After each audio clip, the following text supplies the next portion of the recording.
There were issues faced 2022, and I think this may have been a similar issue for 2018 with respect to the systems and processes that the FEO needs to put into place with respect to people who are traveling, etc. What is it that was done after realizing this, that there was a low voter turnout, and in order to ensure those that are traveling, because from our perspective, SOE, you must remember, for you, you don't know the date of the election. None of us do. If there is a snap election in terms of state of readiness, is the Commission and the FEO ready to have an election if there's a snap election called between the times that it actually can? How do you get yourself into a state where you're saying, okay, we've gotten rid of all these problems? What's prioritized? From our perspective, the reason why we ask these questions is because it comes to recommendations that need to be made to the Parliament to say, we need to beef you up by giving you more money.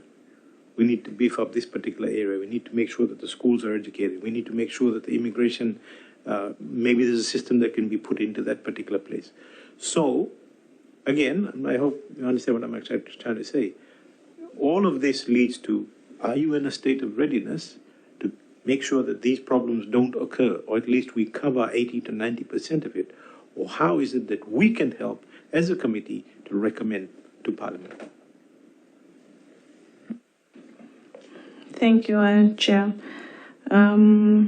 If we are to answer that question, if there's a snap election now, are we ready? I'll say no, because we still have the ballot boxes with all the 2022 general election materials there that needs to be destroyed.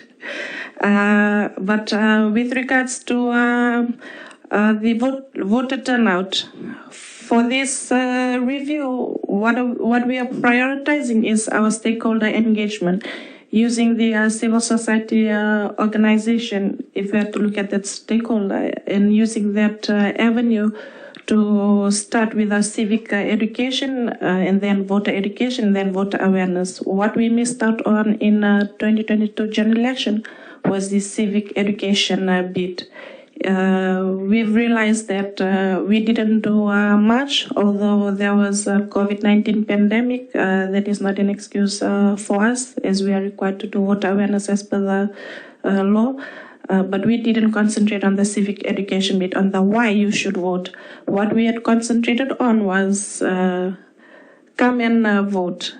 And with that come and vote, we gave mixed messages as well. And that is a second issue that we are trying to rectify, the information that we are releasing from the Fijian Elections Office. There was some miscommunication and there was some confusion on the information that was relayed.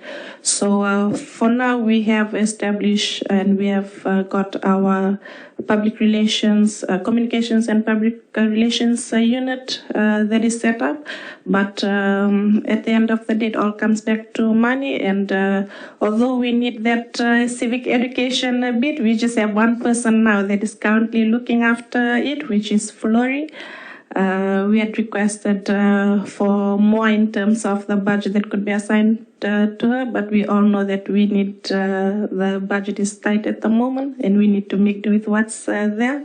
So now leading up to the next general election, we'll be publishing our strategic plan in October, which will reflect certain activities that we will be doing, one of which is the stakeholder engagement. Looking at our Year 10 curriculum as well, we've noted that it's been outdated. It looks at previous voting processes, which we need to update, as well as working with a civil society organization for civic education to start. And apart from that, using the media platform just to relay the correct information out for us to filter information that disseminated outside so that there's no confusion on their part.